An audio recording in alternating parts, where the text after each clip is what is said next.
رسول اللہ صلی اللہ علیہ وسلم کی ولادت مبارکہ مکہ مکرمہ میں 9 ربیع الاول بروز پیر مطابق 22 اپریل 571 صبح کے وقت ہوئی تھی۔ ابن سعد کی روایت میں ہے کہ رسول اللہ صلی اللہ علیہ وسلم کی والدہ نے فرمایا، جب آپ صلی اللہ علیہ وسلم کی ولادت ہوئی تو میرے جسم سے ایک نور نکلا جس سے ملک شام کے محل روشن ہو گئے۔ امام احمد نے حضرت ارباز بن ساریہ رضی اللہ عنہ سے بھی اسی مضمون کی ایک روایت نقل فرمائی ہے۔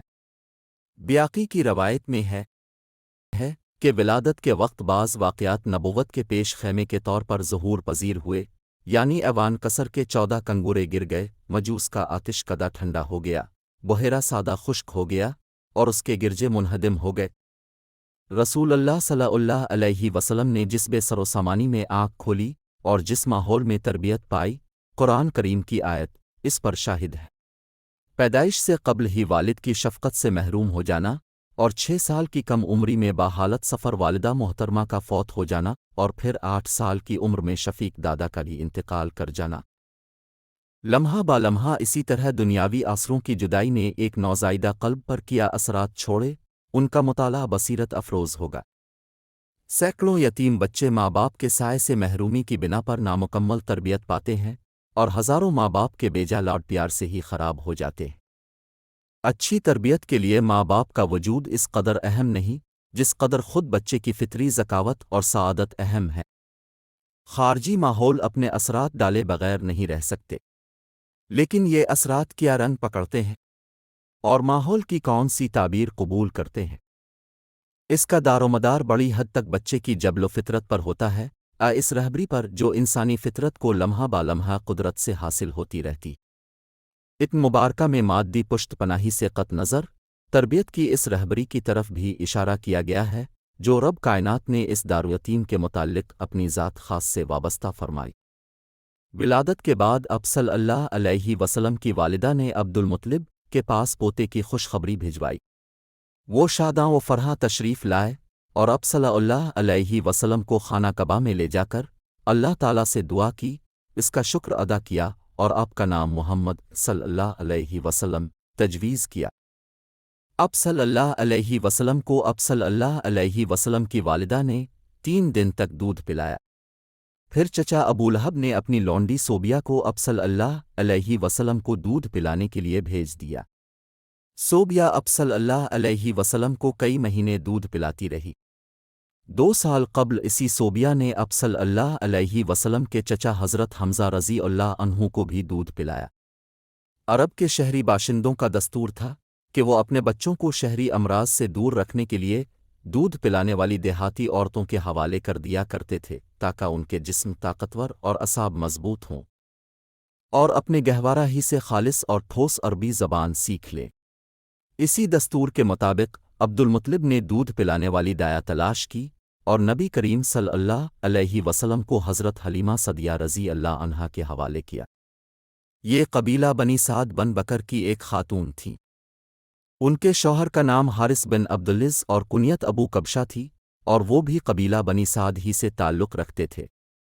رضاعت کے دوران حضرت حلیمہ رضی اللہ عنہا نے نبی کریم صلی اللہ علیہ وسلم کی برکات کے ایسے مناظر دیکھے کہ وہ سراپا حیرت زدہ رہ گئیں۔ حضرت حلیمہ رضی اللہ عنہا بیان فرماتی ہیں کہ وہ اپنے شوہر کے ساتھ اپنا ایک چھوٹا سا دودھ پیتا بچہ لے کر بنی سعد کی کچھ عورتوں کے قافلے میں اپنے شہر سے باہر دودھ پینے والے بچوں کی تلاش میں نکلے۔ یہ قحط سالی کے دن تھے اور قحط نے کچھ باقی نہ چھوڑا تھا۔ میں اپنی ایک سفید گدھی پر سوار تھی اور ہمارے پاس ایک اونٹنی بھی تھی، لیکن بخدا اس سے ایک قطرہ دودھ نہ نکلتا تھا۔ ادھر بھوک سے بچہ اس قدر بلک رہا تھا کہ ہم رات بھر سو نہیں سکے تھے اور نہ اونٹنی اس کی خوراک دے سکتی تھی۔ بس ہم بارش اور خوشحالی کی آس لگائے بیٹھے تھے۔ میں اپنی گدھی پر سوار ہے کر چلی تو وہ کمزوری اور دبلے پن کے سبب اتنی سست رفتار نکلی کہ پورا قافلہ تنگ آ گیا۔ خیر کسی نہ کسی طرح دودھ پینے والے بچوں کی تلاش میں مکہ پہنچ گئے۔ پھر ہم میں سے کوئی عورت ایسی نہ تھی جس پر رسول اللہ صلی اللہ علیہ وسلم کو پیش نہ کیا گیا ہو، مگر جب اسے بتایا جاتا کہ اب صلی اللہ علیہ وسلم یتیم ہیں تو اب صلی اللہ علیہ وسلم کو لینے سے انکار کر دیتی کیونکہ ہم بچے کے والد سے داد و انعام کی امید رکھتے تھے۔ ہم کہتے کہ یہ تو یتیم ہے، بھلا اس کی بیوہ ماں اور اس کے دادا کیا دے سکتے ہیں؟ بس یہی وجہ تھی کہ ہم اب صلی اللہ علیہ وسلم کو لینا نہیں چاہتے تھے۔ ادھر جتنی عورتیں میرے ہمراہ آئی تھیں، سب کو کوئی نہ کوئی بچہ مل گیا، صرف مجھ ہی کو نہ مل سکا۔